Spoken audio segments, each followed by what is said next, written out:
Welcome to Creative Culture, a podcast about creative people and the many ways they help define our culture. Oh, and if you're new to the show and if you're just not sure if you're going to like it or not, here's a review somebody recently left. It's fine, boring, not worth subscribing to, but fine. What do you think about that, Nick? Is that a ringing endorsement? It's glowing.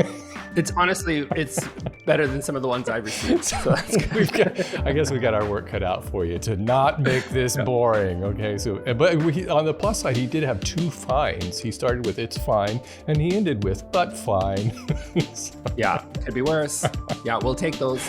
Anyway, if you enjoy this podcast, please leave a rating on Apple Podcast or on Spotify, or leave a review over at creativeculturepod.com. It only takes a few seconds and it'll help people discover the show. Also, I wanted to remind you that you can listen to the show on my YouTube channel at Creative Culture Pod. For now, it's just audio. I wish I had time to edit the video feed, but it's just too time consuming.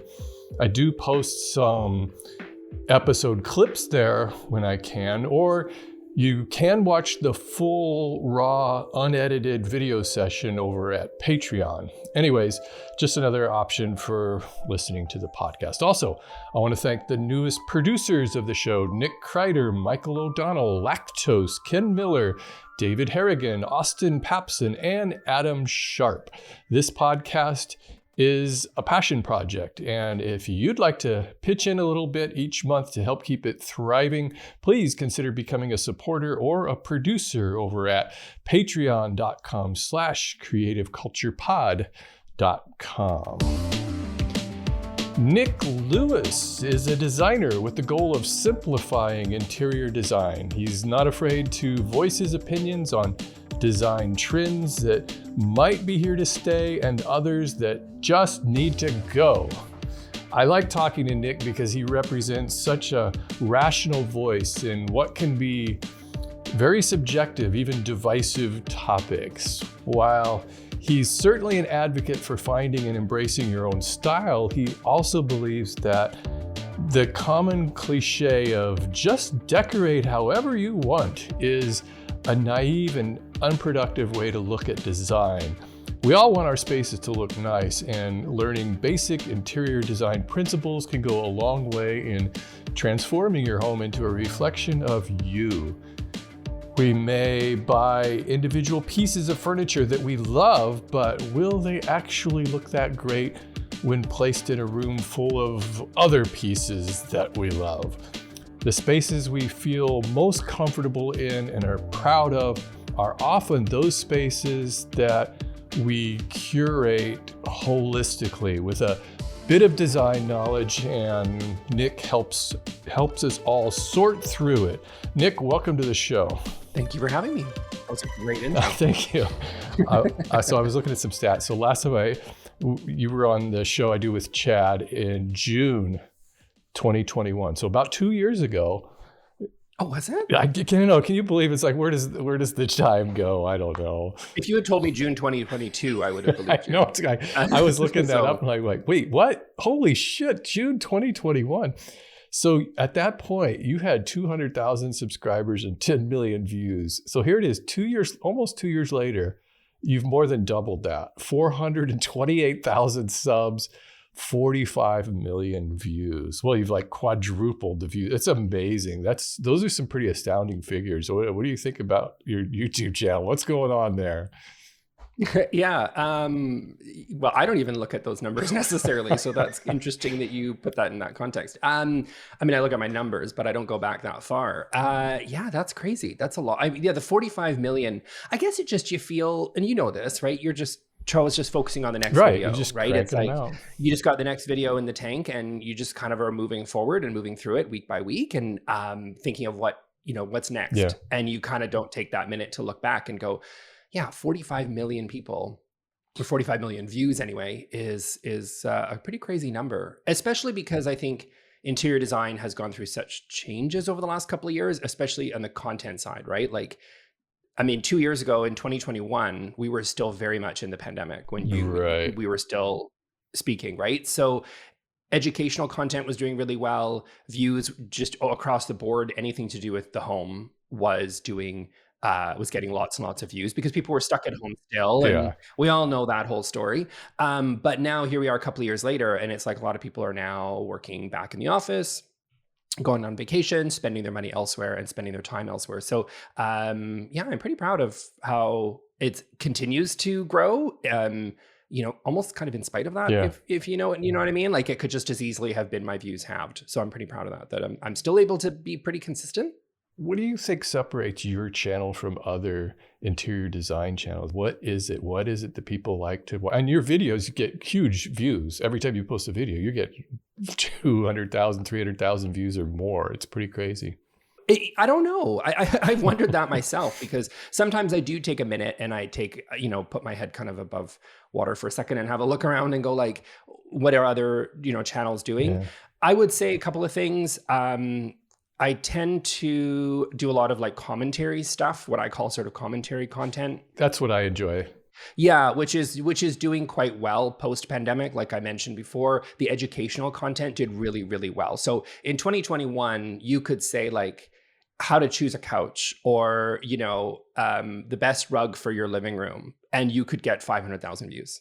Like that's what it was sort of like in 2020 and 2021, because so many people were just looking for information about interior design for their home at that Getting point. tired of staring at that furniture all day long, every day. Totally.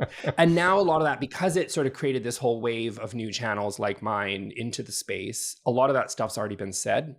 And there's only so many ways you can tell people how to choose a couch. And like, that's it. You make one video on the subject, you move on.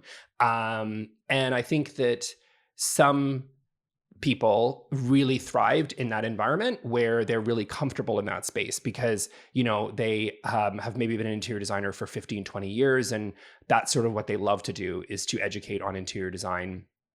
And that's great. And I did a lot of that content too, at that point. I still like to, because I still want that base of like, you don't just come here for the laughs, you do come here because you learn something. And I think I've always done some more commentary stuff, and I think post-pandemic I've created a community of people that really enjoys that content. And for whatever reason, it's not for me to say, but for whatever reason, they like me. And I guess like my personality sort of connects with them. And I'm always on top of that, what's new, what's not. And I try to just kind of like be a little bit more creative in terms of what kind of interior design can mean. I've done some videos that are not strictly interior design. Like you mentioned that a decorator however you want video, right? Like that's something I think that is different on my channel, that is a different perspective than you normally would see on an interior design channel. I did one that comes to mind talking about white labeled furniture, right? So where basically this industry works, where you've got a factory overseas that's pumping out the same chair, but then it gets rebranded and repriced into different retailers. And so I did a whole video deep dive into that subject. And I think that's quite unique. I always just think the highest compliment I got on my channel is people just feel like they're having a chat with their best friend about design. Yeah. And that's what I love. And I think that comes through in the channel, and I think people respond to it. And I think that seems to have longevity, which I'm very grateful for. Yeah. Why are people so, I guess it's kind of a macro question. Why are people so interested in interior design?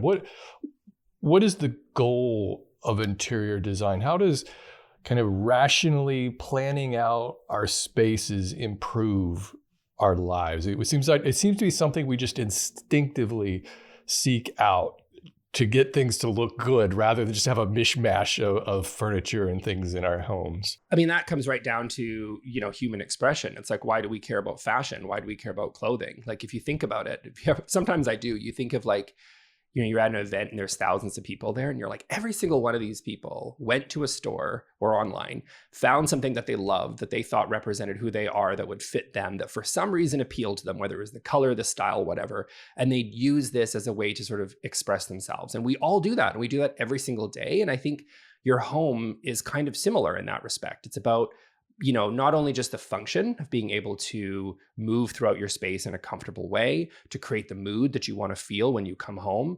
It's one of the few places that you truly express yourself in a collaborative way with the people that you live with, your spouse, That's which a great point. Can be testy, but that's something, right? Like, you've got to sort of find a way to work together with your family to create a space, and you're welcoming your loved ones, unlike say fashion, you're welcoming your loved ones into a space that is uniquely your own. And I think that is why interiors matter. And in terms of your other question of, why does it matter on like, why does it affect our mood? I mean, to me, we know that's true because if you ever kind of step into a hospital, it feels very different than stepping into a library or stepping into a coffee shop. I mean, the mood and the feeling of how it can change our mood. It just changes how we feel when we're in different spaces. And we know that's true because, go step into a prison and it feels very different than stepping into a coffee shop. And that's by design. That's so when everyone says design doesn't matter, it's like, well, clearly it does, because clearly when you walk into different spaces, you feel a certain way. There's certain signals and material choices and colors and whatever that is influencing your mood. So we know that matters. And so I think knowing that matters and then creating a space that is functional and beautiful and represents you is something that always, I think, has been around for thousands of years, and it will continue to be. And this kind of dovetails into that video you made about the common comment that you receive where people say, just decorate however you like, just do whatever you want. And maybe that is kind of an excuse for not trying. Is that... Could that be? That's one piece of it. It's like, I don't care. You're right. I've got some stuff from college here. I've got a plywood desk, it's all good. Totally. Exactly. Decorate however you want. And it was a risky video for me to make. I thought so. I thought, ooh, you're going to ruffle some feathers there. Getting spicy. Yeah. Well, and it was kind of interesting how that was very well received because I thought it was a little bit of a challenge because it's a comment that I get all the time. And it's a comment that comes from my own following, from my own subscribers. So like, it's easy as a YouTuber, it's like, it's easy to create content that's going to preach to the choir, right? Like, that, like if I make fun of a certain subject that I know people are ready for me to make fun of, it's really easy. Like, it's easy to get a 99% like ratio. It's when you sort of go against your audience a little bit. And that's what I tried to do in this one. And it was to challenge this notion of decorate wherever you want, because it's dismissive first and foremost, right? Like this doesn't matter. And as I just mentioned, it clearly does. So it does matter. And to say decorate wherever you want basically dismisses whatever the conversation. It doesn't open it up to new ideas. It also dismisses people that don't know what they want because they're still learning, and that's okay. And our styles are always evolving and changing in time. And whether we like to admit it or not, our tastes and styles change as trends move throughout society, because as humans do, we want to fit in and we want our place, kind of like what I mentioned with fashion. We want things to feel current so that we can, receive some sort of, admiration or acceptance from our peers. And that matters to people. And the stuff that you get at the stores, like if you go to IKEA or West Elm or whatever, they're always changing to fit the fashion and the trends of the moment. So it does matter. And so just to dismiss this entire thing as decorate wherever you want, just to me feels, it just feels dismissive and it's not open-minded. And so I wanted to challenge that and say, hey, there's this sacred cow in the industry of like decorate whatever you want. Right. And I'm going to go, well, actually it's annoying for me and I'm going to explain why. Right. And I laid out my argument. I thought it was pretty well laid out. I mean, is this sort of what people are saying really when they say, my style is very eclectic? Yeah. So eclectic means I don't know what I'm doing sometimes, right? Like, and I don't know what I think, and but I like lots of different things. And that can work, but it can also be not creating something that at all feels cohesive, right? You know what I mean? And that can be, it's like when someone says I dress eclectic, and it's like, it's fine. You can wear pajama pants and a suit and a suit jacket over top of blazer, and you can call yourself eclectic if you want, and you can wear whatever you want, like I just said. You can look like a clown. Right. There are, and that's the other thing too I mentioned in that video, is that there are sort of some rules. And the most fundamental rule around function for me is the human scale when you're in a space. So, if you've got one lonely, sad dining chair in the middle of a giant living room that's not scaled properly, that's wrong. Like you can say, but I love the It's chair and I'm going to minimalist. decorate whatever you want. And I'm like, you totally can. Yeah, but it's like, if your coffee table is so big that people can't maneuver around your space, right? That's bad design. And I think we're afraid to call out bad design because sometimes we don't really know what it There means. are certain fundamentals, aren't there? Yeah, and I think the one I tend to, you can break the rules, of course, but I think the most basic rule that I personally have that's a value of my own is just the human scale and maneuverability and function in a space. And that's something that, if your countertops are too high, your countertops are too high. Yeah. And people can't chop carrots on a countertop that's a foot and a half too high. I'm sorry, that's just the way that it goes, right? And there's these rules, and that's the whole decorate whatever you want is sometimes dismissive, I think, of some of these rules that are there for a reason. Do you ever see any of these shows on TV, the HGTV? Do you ever watch any of that? There's it is these design shows. They remodel homes and flip them and stuff. I don't watch as much as you might think. I don't know if it's the format. I think it's like not at all realistic to the actual process of a construction. It's a little bit like that's like saying like the Kardashians doesn't feel real to me. Like obviously it's that's not a hot take, but I would say that I also just don't like reality TV. I don't know, I never got into it. I've never seen The Bachelor, Bachelorette, a Big Brother episode in my life. And, you're missing out. And I don't say that with pride. I just say like, it's just never interesting to me. It's like watching paint dry. I just don't.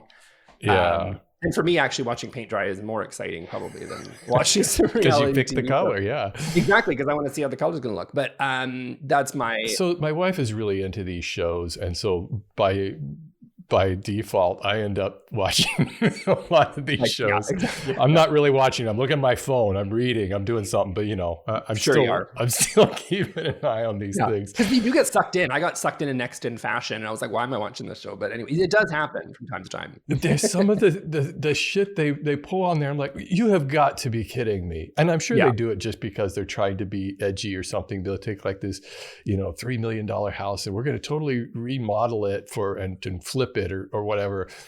I think the most ridiculous one I saw recently was, and everybody wants an island now in their kitchen. This is the thing. Every show does that. These shows are identical. Every single show is the same thing. But so this designer put these hanging swings around the island, like you have at a playground with a wooden plank that you sit on, hanging from the ceiling, sitting around there. And I'm thinking, nobody's going to want to buy that house. That's going to be the first thing to go. Oh, and it's a flip, which is like, yeah. If you have a client that's desperate for that because they want to relive the time they were in Cancun and an all-inclusive, then you go nuts. But if you're trying to pretend it's a flip, then I'm sorry, that's not how. Flip means choosing the most basic stuff that you can to appeal to a very wide audience. Well, I think that's the problem they run into with a lot of these shows is that they to flip a house, you really have to pick a lot of kind of generic looking stuff, don't you? You need to have like, all the walls have to be white and everything has to be very safe. Yeah. Usually you would do like oak flooring, and nowadays anyway, something that would feel very current would be oak flooring, white walls, white quartz countertops, maybe a white kitchen. But I mean, is that a little bit out now? Maybe you might get adventurous and choose oak cabinetry. Like that's kind of like basically the builder standard. And then you might hire a stylist to come in and actually like style with furniture to make it beautiful and show the potential of the space. And then you haul all that out and the person's left with their very, very basic box. That's sort of basically how flips are done now. Yeah. Well, 5 years ago, it was gray flooring and, the colors and stuff might change. But yeah, you want to choose pretty neutral, pretty basic. I'm trying to wrap my head around how you would design a space, considering that you already have stuff. I'm talking about most people probably design isn't let's do the whole thing, boom, we're scrapping everything and starting with a blank slate. So most people don't have that opportunity to design that way. In other words, you've got the makeshift bookcase you had from college, and you have all of this stuff. So Yeah. I guess the idea is you're slowly working towards a goal, and do you need that goal right away? And then is there ever a point where you go, there, I'm done. I have finished designing this room. This is finally it. It only took me 10 years. Yeah, I mean, that's a very good question. And this is what a lot of people, most people are not starting from a blank slate. And budget is another factor thrown in there, right? Like you're saying, can you just design it and then be done with it? I mean, yeah, if you have the budget, then sure you can, right? I mean, I'll start with the last point and then I'll work my way backwards. So yeah, like for me, my living room, I'm actually just changing it up now, but for the most part in the last several years, if you've seen my videos, it hasn't changed all that much. Got that clock behind you. The clock is still there. Like, and that's actually a very common question that I get is your space still looks the exact same as it did 5 years ago. And that's a criticism for a lot of people, which I find very interesting. And it says a lot about our capitalist culture that the expectation is that I flip, which not flip my house, but flip the furniture or change the furniture all the time. It's ultra consumerism, always buying new stuff. Which I think is very fascinating because that is not how most people live, nor should it be. And I think the expectation is, as I am a content creator or whatever you want to call me, that my expectation is almost higher, that I'm going to do that even more. And don't get me wrong, sometimes it's profitable to do that as a content creator, which I think people should be aware of, that if I flip my living room, I make money probably on that. You know what I mean? Which I think people don't realize, but that's diving into influencer culture. That's a whole nother thing. So, but my point is that I designed it. And then my criticism of their point is always, I came in, we planned it, we designed it, we bought everything, we like it the way it's done. Like now you can tweak around the edges, but good design should feel, I think, somewhat timeless. At least, more than 3 or 4 years, which is how long I've been on YouTube. So yes, you can go that route if you can. I would say, to go back to your previous point, what do you do in that situation? I mean, you work with what you have and what you like and what you don't. Sometimes what does tend to happen is people move into new spaces and the furniture doesn't fit. So what worked in a previous space doesn't work anymore. And I think that can be a real challenge for people. And some people say like, well, I have this couch and I hate the couch. How do I make myself love the couch? And I'm like, you can't. Like, it's really difficult. You can get it reupholstered.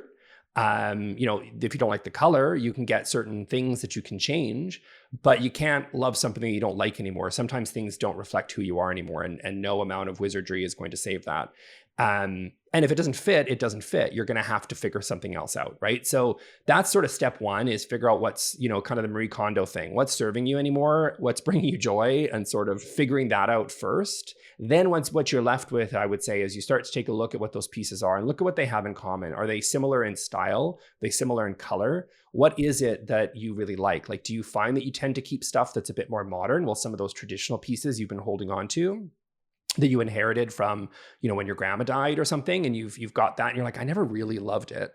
Then maybe you can either fix that, like you could either DIY yourself something and you could, figure out a way to make that work for you again. Or just kind of taking a look at those pieces that you do enjoy and go, you know what, this is actually more the style that I like. And then you start looking for inspirational images and things like that around the space you want to create. And then you're right, if the budget's not there or you're still learning, then I would recommend you don't necessarily have to design the whole thing and then be done. You can work slowly. There's no rule that says that your house needs to be completely done and beautiful. That's what interior designers do, but that's because they're hired for a project. They're hired to get the project over the finish line and then walk away and then finish that project and move on to the next client. So that's how an interior design project works, but it doesn't necessarily need to be how your own home works. What would a person expect when hiring an interior designer? What would that process look like, and how difficult is it to hire an interior designer that matches kind of your vision? Well, that second point's really interesting, and I find like I've sort of evolved. I used to think that a good interior designer can kind of get in your head and make a space completely work for you, and whether you're modern, traditional, transitional, contemporary, whether you like a farmhouse or whether you like something, Art Deco, whatever, they can design a beautiful space for you. And I still think that's largely true. However, I feel like now my perspective's evolved a little bit, because I feel like the way that the industry works is people want to put you in a box. And so now what I tend to see is studios or different design studios saying, we decorate organic modern. This is our style. And here's our projects. And they're all kind of sort of in this style. There might be some nuance here, but for the most part, this is kind of where you land.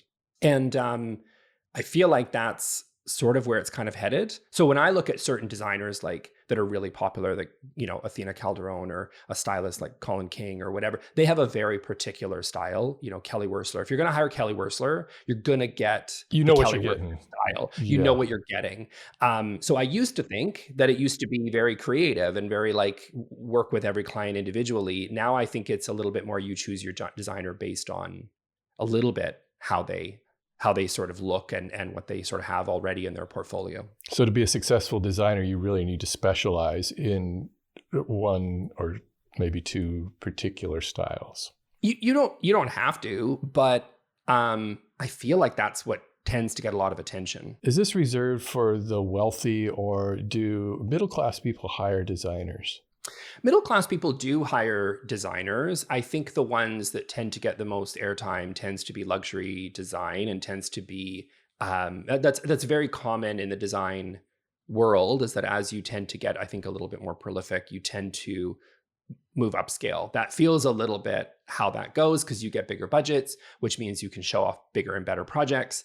And I feel like that does tend to go there, but people hire kitchen designers, for example, to renovate your kitchen. Yeah, we just had that done. Yeah. And the kitchen designer is probably, this isn't a person who's going to the Met Gala. This is a person who is a normal, regular person with a regular job. And this is what they do, is they know kitchens, and they're going to help you plan out, this is where your cabinetry should go. This is what we're going to do with those really annoying corners. This is what we're going to do here and there. And I find kitchen design is very finicky and very, very like functional, and as it should be, because the kitchen is a trying area. And you hire, and that's, you would hire a middle-class person would do that. It's not something that works for necessarily just the rich. I think tends to get the most airtime is these big, LA style mansions. I think to go back to your previous question of what does an interior designer do, I think that, an interior designer should ask, try to understand the mood that you're trying to create in your space. What do you like? What do you not like? And they're going to start to work with something like a concept. They're going to go away and they're going to create something of a concept, and you're going to go and say, I like that. I don't like that. They're going to start to, and that could even be as abstract as like some photography. It doesn't even have to be as specific as, do you like this couch? It can be even more abstract than that. And they slowly start to hone in on something that feels in concept more what you're trying to create. Then they're going to go away and they're going to start to do, it's a lot more technical, I think, than people think. And it's a lot more project management than people think, because then what a designer is most likely going to do is they're going to start to do your drawings. And that's going to mean some 2D drawings. It's maybe going to mean some 3-dimensional sort of renderings that you might have done. And they're going to start to piece together something a little bit more to see what you like and don't like. Again, in working with those inspirational images, they should have already kind of sort of gathered. And then they're going to, maybe, depends on sort of the services that you're purchasing, but they're probably, this is very high level for the record, but like, then they're probably going to help you find a contractor if you don't have one already. They might even help you with the quote process. They'll take a look at the quotes. They might have contractors they work with regularly that they recommend. So an interior designer could be a project manager for all. Absolutely. Like almost a general contractor in a way. In a way, yeah. They start to sort of back away a little bit as the contractor starts to move into construction, but your package could include site visits where your interior designer comes to your site and comes to your home or commercial space, because they do a lot of commercial work as well. And they'll come in and make sure the project's going well. They'll sort of lead the fact that maybe you don't know what you're doing, but they will talk to the contractors to make sure that everything is being executed the way the design is supposed to be done. So, you laid the tile this way, should have been like this, or, and there could be some changes on site as well. I mean, contractors hate that, but there could be some change orders So in there. an interior designer would have to understand even the logistics of laying tile and the mechanics of all of this stuff. Yes, absolutely. And and so I think interior designer and interior decorator, they get confused a lot. I think interior designers, they do a lot more drawings and renderings and project management than, still people think it's choosing pretty colors. And it's so much more than that. That's kind of the stuff that you see. Yeah. So as an interior designer, interior decorating would be one part of that, maybe at the end of the. Totally. And a stylist, and they're all professionals in their own way. And a stylist is a person who is taking decor pieces and furniture and whatever and styling the space, but they're not helping you knock down walls. Right. And that could be part of design as well, is like, well, we're going to open up this, we're going to do this, we're going to do that. So then they're working with the contractors, and then they're seeing the project come through to completion, and then they will do the final walkthrough, deficiency walkthrough. These are all the things. Depends obviously on what you're buying and your designer you're working with. But if you're going through an agency, this is most likely and then there's people like me, which I mean, it's important to note, I don't consider myself an interior designer. I'm a media person. I'm a guy who talks about design.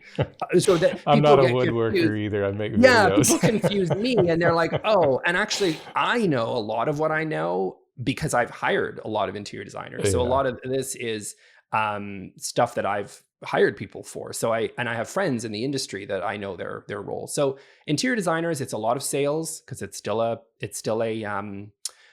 consulting business at the end of the day. It's a lot of project management. It's a lot of client management.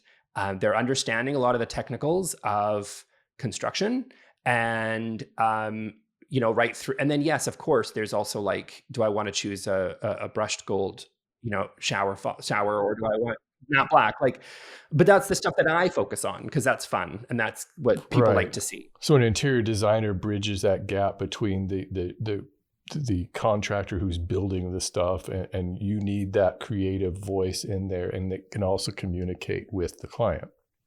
Right. And that's the thing, is that, they've gone away and created the design. They've chosen the wallpapers and the lighting fixtures and all that sort of stuff. And they want to make sure that the contractor is executing on the creative vision that they've agreed on with the client. Is interior design, is it a tough industry to break into? I wouldn't know. For me, no, is the media? That's more a question for me. But no, I hear you. I think that it is. I think, and I think, a lot of the other questions, maybe this is one of your questions, I don't know, because you sort of alluded at the beginning how I try to make design accessible. Yeah. And I think there is a need, because there is a lot of work here. Like, I hope that comes through to the audience, that there is a lot of work that needs to be done here in this consulting business. So a lot of designers, because they need to charge for that time and that work, because everything is so kind of persnickety, they have to charge a premium often for that. So you ask, do middle class people, do they hire designers? Yes, depends on the designer. Every designer, like a lot of things, tend to price themselves differently. But I do think a lot of designers, this is maybe a criticism of the industry, but it's just the way that it sort of seems to have gone. They go often higher end as they get more experience, because they love to work on those big fancy projects with big budgets. But also because they kind of create this air of importance, I think. And I get why they do, because they want to attract those clients that are going to pay that premium for their services. So I do think it's a harder industry to sort of break into. I think people graduate from school, they often work for other interior designers, and a lot of what they're doing is sitting on CAD or SketchUp, and they're doing space planning and they're doing drawings, working for a larger sort of interior design agency. And then they might start to go out on their own and get their own clients. But again, now you own your own business, and that's a very different business. Now you're doing client management and sales and things like that. So I would say it's a challenging business, because what you need to charge isn't necessarily always for everybody. My most recent experience with an interior designer was, we had our kitchen remodeled just last year. And it was an interesting process working with them. Now, they specialized in kitchens, this company that we hired, but the design process, because we have a galley kitchen, it's very small. This is a 70-year-old house, and it just needed updating. It just wasn't functional. But they came in on day one with materials to show us. It's like, okay, here's colors. And they were like moving through this process. Like, okay, we're going to pick this, this, and this. And luckily we sort of knew what we wanted, which was very out there. I guess we didn't design this kitchen for flipping, because we've got blue cabinets and a blue kind of quartz top with veins running through it. I think it looks really cool. But I think that the best thing that they offered was advice on what wouldn't work in this small kitchen. And you don't want to like overdo it, like make it look too fancy. It really, and so they kind of reeled us in a couple of things that we were thinking about doing. They're like, consider the space that you want it to look nice and functional, but you don't want it to look just over the top. And I think that was kind of a good way they helped us to reel that in. Plus, and from the construction point of view, they knew exactly what types of cabinets would work and fit that even if I were to build those cabinets, wouldn't have thought of, because they're like, okay, here's where the stove is going to fit. So you're going to need this gap. We're going to have to fill that space, and all of these sort of minor little things that helped us through the whole process. And everything, including like clearances and measurements. And it's those little details that you're also paying for that interior designer's experience, and contractors and everybody that's involved in the industry, is that there's sort of things that are just standard practice in the industry that are there because, like I said, it's just like you can do it yourself, but just know that you're not doing that.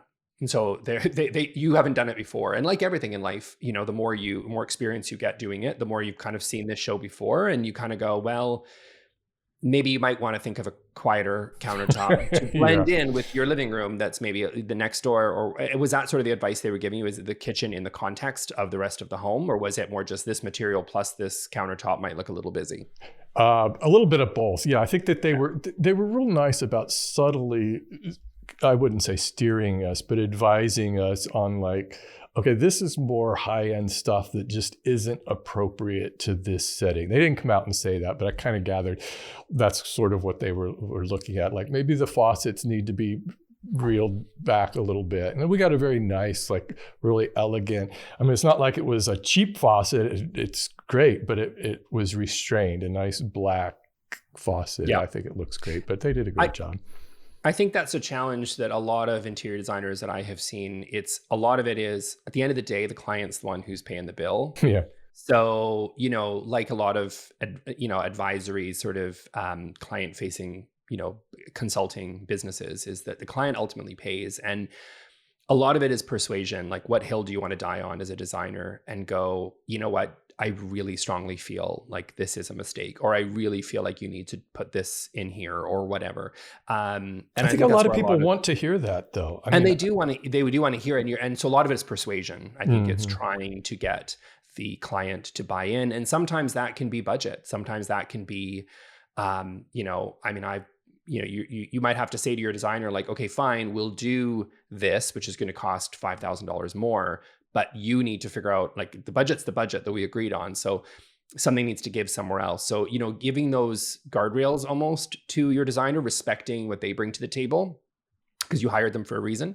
But also knowing that at the end of the day, you're the one who's paying the bill. So there is always a push and pull that always happens. I remember saying to a designer once, like, because I used to own a business and I hired an interior designer at the time to do it. And it was like, this isn't an art project. This is a business. Yeah. Right. Like this isn't, at the end of the day, this is not just something to go on your website. I understand that's what this means for you, because you want to show off something really cool. So if I spend more money, you're going to make a project look even better, which is going to look great in your portfolio. But at the end of the day, I'm the one paying the bill, and I need to make this business work. And that means that so we're a little bit conflicting in that way. That reminds me of graphic design. When I was a graphic designer, there were times when I just had to say, just, okay, I'll give you exactly what you want. I tell you, I don't really particularly, it's not my style. It's nothing that's going to end up in my portfolio, but if that's what you want. Right. Well, it's always a graphic design joke. Like, isn't there a joke about, the client always wants the logo bigger. They Like, always kind of do. like, Yeah, just make it pop.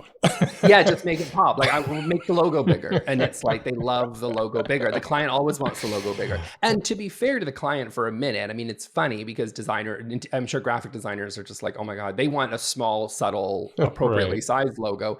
But to the client, their whole goal is to sell t-shirts or whatever, their water bottles or whatever they're Yeah. selling, right? Yeah. So they think a bigger logo means it's more likely to sell. So again, there's two very different perspectives. Both are valid.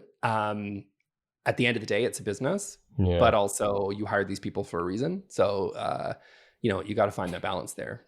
Do you think most people really understand what mid-century modern means? I don't think they fully understand what exactly that style is. Can you break that down for me? Yeah, they do not. I would Thank say you. transitional, for the record, is even more confusing. People don't know what transitional means, but it doesn't get used as much in conversation. So it doesn't tend to be. The biggest one that gets me is modern versus contemporary. Oh, And right. I've literally fought people in the comment section. People are just like, this guy doesn't know what he's talking about. Well, And it's- let me guess on this. Okay, so here's my take please. on modern versus contemporary. Contemporary, the word itself means whatever's happening at the moment. This is something contemporary. Modern, to me, like when I think of modern art, I think of a style that existed back in the 30s or 40s when that started to emerge. You are correct. Most people use the terms interchangeably. They say, I want something really modern. And they think modern means current. And that's in it. It did at one point, but like modern, as you said, like postmodern, is locked into a period of time. And contemporary is whatever is current and what is popular right now. So in 100 years, contemporary will still be contemporary, whatever that's going to be. We don't know yet. But modern will still feel very much. You know what kind they're of going to do 100 years from now? They're going to start putting up walls where we've been tearing them all down for open. It's already happening, apparently. Depends on Is who you it? talk to. But yeah, well, it's interesting. There's always this poll. Like, apparently everybody says that because the pandemic came and people realized that they didn't all want to live in one giant great room, they all wanted their separate space, and we're Yeah. asking our houses to do more, that we're putting up walls again. And, the rise of the home office. I mean, the home office Right. was big in the 90s, and then we all had laptops. So we just got rid of the office because that was a wasted room. And then now it's like, oh, wait, I need my own dedicated office again because I'm on Zoom all day. So, the home office is back again. So back to your question about modern. I mean, yes, it's a particular style. Scandinavian is related, although I would say mid-century modern, especially in like a North American context, is not the same as Scandinavian. And I just think of like IKEA. Yeah, well, I mean, Clean IKEA does have lines. lots of pieces. Yeah, so IKEA does sell some things. So there is a certain almost farmhouse style piece, to rustic almost. Well, I wouldn't say rustic. There's sort of a traditional element to Scandinavian Oh, sometimes really? that is not always seen. Yeah, like some classic Scandinavian chairs can almost feel like they make sense in a farmhouse space, while they would not in a mid-century 1950s style piece would maybe not make as much sense. So there are some differences. The color palette tends to be more colorful in mid-century modern, right? You can get away with eggplant and olive and bright burnt orange and stuff in a mid-century design, which was popular in the 50s, 60s, and 70s, less so in Scandinavian, where it's typically more muted. So, but still, there's the mid-century modern, especially in like the American context, is really just referencing that I just period. think of Palm Springs, that seemed to be Yeah, like where it all exactly. started. Like flat roofs, very basic. I mean, I can't really so much speak to the architecture. I'm not as great on that, but I would say it's very simple shapes, clean lines. Everything is just sort of, boxy and function first. That's kind of the main part about mid-century. Manufactured. So you see a lot more materials like lucite and plywood and things that were popular post-war, that weren't really you don't see in traditional, where everything was much more ornate and hand carved. The mid-century, again, in the American context, was very sort of influenced by the Bauhaus movement and by Scandinavian designers. And so, all of that kind of forms into what we would call sort of mid-century modern. What do you consider when people say, I have a very traditional style? Yeah. Is that a style? It is a style, yeah. So Okay. traditional is basically, I used to say think of your grandma's house, but that's not really the case anymore because my grandma was 1950s. But So the plastic over the couch. totally, right? Like yeah, so it's sort of everything in like fiberglass and whatever. Like you just had that like 1950s style, which we all know that's more kind of where my grandma kind of had. But now you think of your great grandma, right? So think Mhm. of like the parlor rooms, and you've got really sort of heavy drapery panels, and you've got a really dark and warm color palette. The woods were really sort of dark, and everything was hand carved, and just everything felt really heavy, right? Think of like if your great grandma looked at Buckingham Palace and then she was like, "Yeah, I want something kind of like that for my living room," right? It mixed in some maybe like some Delft china, or like it had maybe some inspiration that felt a little bit from other, exotic sort of cultures around the world.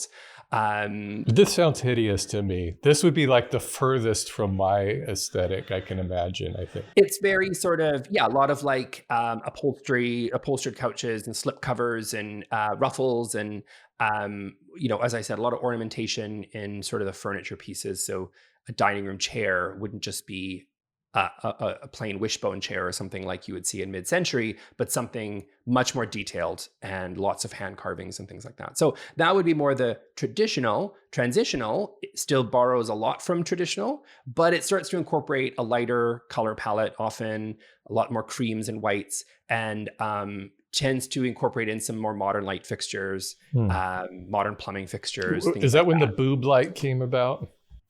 Oh, the boob lights just have been around for, I can't, the origins of the boob light, I think it has been around for a very long time. I don't know why it became such a builder basic. It's probably just really cheap to produce, but Probably, yeah. yeah, but that's more into a transitional style. I think a lot of people now would think of a fancy living room as being transitional, I would Okay. say. And Gotcha. and all of these, by the way, are really broad categories. So there's Hmm. lots of like different styles that fit in. So um, they also borrow from each other a lot. I mean, it's a lot of history that's wrapped up in here, and all sorts of things. Do you have a personal style? Um, I would say yes. I would say that it's sometimes easier to say what I don't like because I think that's what I'm more known for YouTube. But no, I would say I tend to really like organic modern. I do really love things that come through for me are natural materials. I do like neutrals and earthy tones a lot. I'm pretty color agnostic though, to be honest. I don't think everything has to be neutral. I do like quite a bit of You're color. also pretty minimalist, aren't you? I would put myself more on the minimalist side of things. I wouldn't say I am a minimalist because I think You're not Kanye West level of minimalism. no, exactly. Like that for me, I do like stuff, but I also tend to really prefer things quite uncluttered. And I do, I like but natural materials is just definitely something that comes through a lot in my channel. So Yeah. it's funny to me because people in fashion are talking a lot about quiet luxury. And to me, quiet luxury is wood and stone and Hmm. like natural materials that have been around for, well, as old as the earth. And we've been bringing them into our homes for a very long time. And there's just some beauty in that you just can't often. It's not to say I hate all man-made materials. That's not the case. But I do have a soft spot for things that are really Yeah, you like even natural. gave some love recently to granite, which seems to be out of fashion lately, huh? Yeah, I did because I do understand why people think that for styles that are popular now, granite sometimes doesn't make sense. But I do think in design, people have hated on granite for a long time because they associate it with dated cabinetry and that 90s. 2000s. Yeah. Yeah, that sort of early 2000s Tuscan kitchen Yeah. and the HGTV flips that everybody The wanted granite countertops. McMansions were filled with those. Yeah. Yeah, and that was the dream. Everybody was like, I want granite countertops. That's what I want. And then somewhere along the way, it flipped and it became quartz. And I think that's because styles changed and people favored something a little bit more neutral. And of course, quartz is man-made, so it can be whatever you want it to be. But I do think that regardless, granite is still a beautiful, timeless material. Is it what I would necessarily select? Maybe, maybe not. It really depends on the style. Probably for me, it wouldn't be. But I still think it's beautiful. And I think people Yeah. need to kind of appreciate that. I think like what you mentioned, I think one of the funnest things about your channel is when you do the dumb trends that gotta go. These types of videos are really good. Thank you. I do. They are fun. They're fun, and people seem to really enjoy them. And the challenge for me is like I know people love them, To and I not be know people. bitchy about it, yeah. Exactly. But I know if that's all people click on and that's all I do, then that becomes the following you attract, and you're basically doubling It will down on being. erode your channel. Yeah. I don't want it to feel like that's all I'm here is to talk about things that I don't like. And so finding new ways to educate and talk about things I do like is nice. But I will say, like, if I do a video of like top 5 trends I love for 2023 and then top 5 trends I hate for 2023, I love gets 120,000 views and I hate gets 300. So I know That's what the way the people, internet is. I That's know what it. people want. And so I hope people appreciate that that's my challenge. And so, you know, it's Right. hard because you're kind of like, well, I could just make stuff I love and I'd get a third of my views. But I have to give the people what they want. And so, Yeah. to a certain degree, what they want is me to talk about Oh, things it's I don't. fun. So I think it it's is fun. fun. You sprinkle those in, those dumb. Like I think one of the funniest ones you did was you mentioned the pot filler behind the stove. And I always think, because you see that a lot now, and I think, why? You still have to carry the pot over there, I and know. then when it's filled with water, you got to take it to the sink. It solves half You're your not. problem. But Yeah, you're not really solving. And not to mention, how often do I need to fill up a big pot of water? I mean, And not to be like, so actually it's funny you mentioned that, because I talked about pot fillers once in a video and it was a long time ago, right? I feel like that was a video from, anyway, it's actually making a reappearance. I'm talking about it this next Saturday. There's a sneak oh, peek really? video. I'm talking about pot fillers again. And I think, it's also, I'm channeling a little bit of my dad. Like my dad just looks at it as like, it's another thing to break. And so I think it's just, I don't see this as just, it's another thing that's going to break. And I mean, even if it won't, why though? It doesn't solve it solves half my problem. I don't like pot fillers. What are some trends that are here now that you think have legs? Things that you see. Is there anything right now that you're thinking, this looks new, it may be a fad, but I think this might start to go someplace? So I do think that I actually have tried to will Art Deco into existence again, which I do I think. love Art Deco. I like Art Love Deco. it. I think it's fun and I love it. And I think that there are snippets of it. I think I'm really interested to see where this trend towards postmodern is going to go. Because again, if you understand the history of it, we were talking about modern design, which again, you're looking at that mid-century. Well, the response in many ways to clean, basic shapes and function first was postmodern, which was really popularized in the 80s and 90s. And that was just a, screw function. Let's just make it whatever we want to make it. So a chair in its basic form can be 4 legs and a seat and a back. Postmodern, we're like, why don't we make it look like a pair of lips? Like, why don't we make it like something super weird? Why don't we just get really creative with what a chair could be? And so postmodern, which we saw not just in interior design, but in clothing and whatever, had really just blew up and created something really weird and kooky and crazy and threw function out the window in many ways. It was art in that way and not always meant to be super functional. And now, so postmodern was a response before to modern. And as you just mentioned, mid-century modern has been popular for a good 15 years now, right? We saw that sort of West Elm look is really, really popularized, right? So the cute peg legs on a very basic 1950s style media console, which I love and I have in my background, I have in my living room right now. Like it's cool. And I think the millennials really loved that. And they loved that mid-century modern sort of look.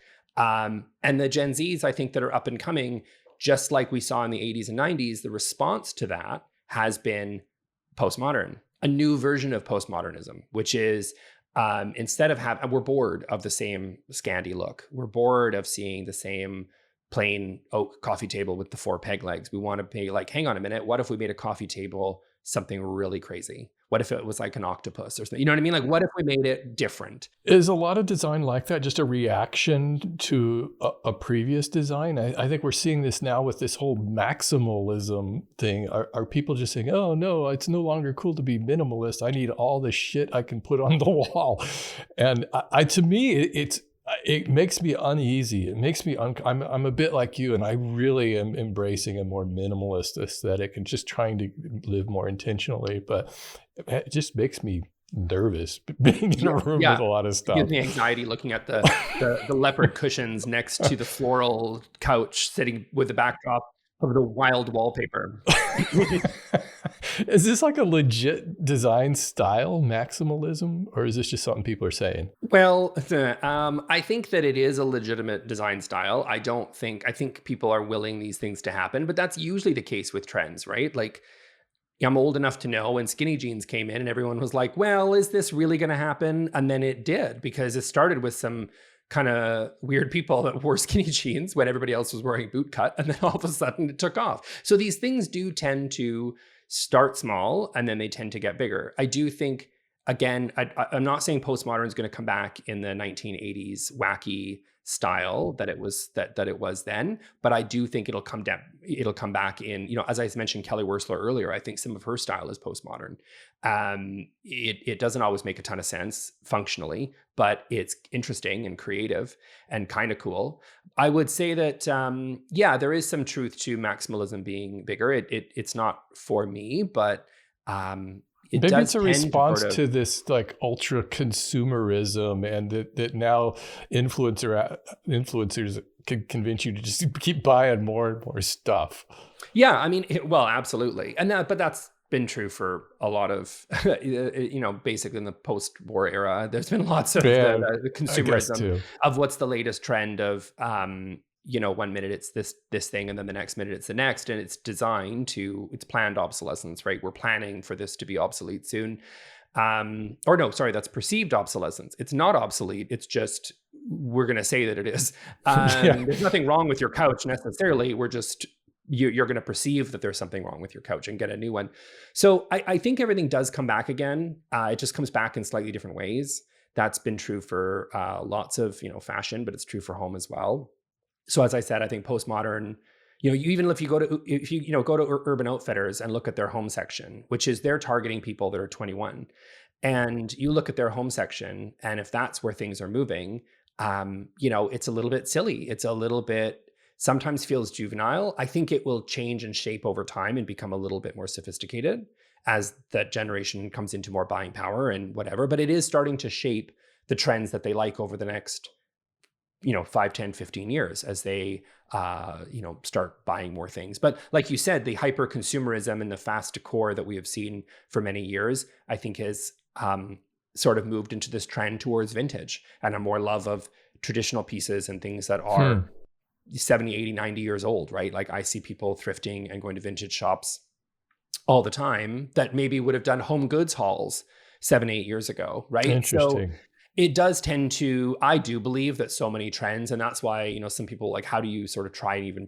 look at trends? And I think I look at the history of it, and I look at the pendulum swinging in different directions. And I really, like, I did a video on postmodern because I was like, I think this is something that does have legs, even if I don't particularly always love it. But I think it's because it's a reaction to mid-century modern that was so popular from 2008 to 2020 even, and still is relatively popular. But I think each generation, each person, they get bored and they want to try new things, and there's a new kind of trend for the future. I mean, I think we both know JJ McCullough. He's a good friend of mine. I think you've had him on the podcast, or your other one maybe. But he did a video. Actually, I'm not going to say it was inspired by a conversation with me, but I think maybe it might have been. And he did one on how there are trends of modern, like there's traditional, basically, like sort of the kind of, I don't know if you want to say the Victorian or era or whatever, but like there's this sort of traditional style, and then there's sort of the post-war era, and then there's kind of, he talked about postmodernism, and he broke that down so well. That was such a good video. It's such a good video, right? Describing different styles, what exactly is postmodern. Yeah, because I was at his co-working space, and we were just chatting, and I was chatting about this very subject about modernism versus contemporary or whatever, and I think he was like, oh, that gives me an idea for a video. I think so. Anyway, it was one of those things where, like, he broke it down so well. And he basically kind of almost makes the case that you could that there are basically only these few periods in history where we saw genuine innovation and change in areas like design. And now this new era is almost just a mixing. It's a mixing of different styles that we've seen in the past. And obviously we can't predict the future, but there's only so many things we can do. It's all going to be AI. Right. But there's only so many things we can do to make a chair, right? So long as still have it work. Yeah. And still have it work. So long as we're tied to the human scale and form, which, you know, hopefully we always will be, then there's only so many ways you can do this. And so I think you've got those sort of three eras. I think there's a pretty strong case there that we're just moving between those eras, and we probably will be for a while, or mixing. I noticed you have a course coming up. What is this all about? The bold, what's it called? Boring and beautiful. Boring to beautiful. Not boring and beautiful. Boring and, yeah. The two makes a difference. Yeah. So that came through where people were asking, some people were asking. Is it already launched? So literally, like, it's coming out on Monday. Like, I pre-sold the course. But it's coming out on Monday. Very, very excited. I've been working on it. I mean, it's in the back of my head for like, oh my God, probably since we first chatted in 2021, it's been there, but I've been really working on it for several months now. And it came through because people wanted me to do more specific sort of educational stuff. And the challenge that I had was, as you know, it's hard to do on YouTube. It's really hard because you're always under the gun of, you know, you got to get the click and you've got to get the watch time. You can't get really detailed. Yeah, you really can't. There's always ads that are popping up in between and brand deals and whatever. And it was like, I needed a space to just go, I'm going to create, you know, we're still finalizing, but 3.5, 4 hours of content or something like that. And just like, start to finish, this is what we're going to do. Kind of what I talked about in terms of what an interior designer does. Like, how do you work through from the space you already have right through to a beautiful space that you're going to love? And so this is for like an average homeowner who just kind of wants to freshen up. I did not make this for interior designers. And I even say that, I think, on the website, or I hope I did. Like, this is not meant to be, you're going to become an interior designer and it's not about that. This is about, you know, you are looking for that one-stop sort of stop shop where you can see everything that you want to create and you can design a beautiful space. And I'm going to teach you a lot about the terminology and stuff and things that are used in design. And yeah, that really just came through from people wanting that, but realizing it was a real challenge to do that on YouTube because of, you know, algorithms and click through and all the rest of it. And I know what works on YouTube and what doesn't now. And I know that that's something that is not for everybody, for sure, but it's quite specific for somebody who is like, I'm looking for that educational content and I want Nick to give it. So I'm really proud of it. It comes out on Monday, which... Oh, that's great. Yeah. So it's boring to beautiful. Yeah. Boring to beautiful. Trying to, yes, your space might be boring now, but by the end of this course, we're going to make it beautiful. Yeah. I'm really excited about it. I think people are going to like it. I'm overwhelmed, but I'm grateful for the response. I did a pre-sale just to sort of see, like, are people interested in this? And, you know, it's amazing to see the response of, especially sight unseen. Like, I haven't told people the trust that they have in me to deliver something, to put hard-earned money down. I'm grateful for that. They obviously trust me enough to do that. So, yeah, I'm pretty pleased with the response there. So before we go, give me just one or two simple steps somebody can take today, right now, after listening to this podcast, to start transforming a room. They're like, I'm sick of this place. Where do I get started? Edit what you already have. What's not working for you Get rid of things. Get rid of things. Start from what you have, because if you just start bringing in more stuff with this piling on stuff that you don't like, it's not going to do any favors, right? So you're going to it's just going to come across as cluttered and even more of a mishmash. So I would take a look at what do you like, start to understand why you like what you like and why you don't like some other pieces, right? Is it a style that doesn't really work for you anymore? Is it a material that just drives you crazy? Because you're just like, it's just so itchy on my feet when I step on this jute rug, or, you know, this couch just isn't working for me anymore because it's just, I don't know, I just don't like the form. I don't like the shape of it, whatever. And start editing from there, including decor. Another one, which I recommend, as controversial as it might be, is take a look at what needs to be displayed and what doesn't. I think one of the things that separates well-designed spaces is they're really intentional with what is shown versus what is not. So if you've got an open shelf that has a bunch of stuff on it that it doesn't look great and isn't attractive and you don't like it, consider hiding it.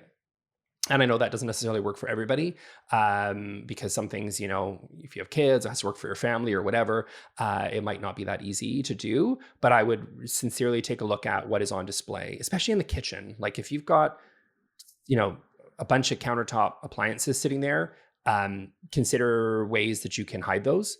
and store them if you Get can. rid of the open shelving in the Yeah, kitchen. I mean, the open shelving is another one, but like really just taking a look at those pieces and styling things that are meant to be shown and displayed, and recognizing, getting inspiration. And then I would say a third one would just be like getting inspirational images of what do you like. You know, a lot of design is, even for interior designers, you know, no one's born with this information, no one's born with this knowledge, so it's being inspired by others. And I'm not saying go out on Instagram and copy a very specific style and just go, I love that room and I'm just going to go in and buy everything that she bought in this Instagram post. But going and say, why do you like that? And seeking inspiration and create a mood, something of a mood board, just like, or save it on your Instagram or create a Pinterest board or whatever. It's things fun, that isn't it?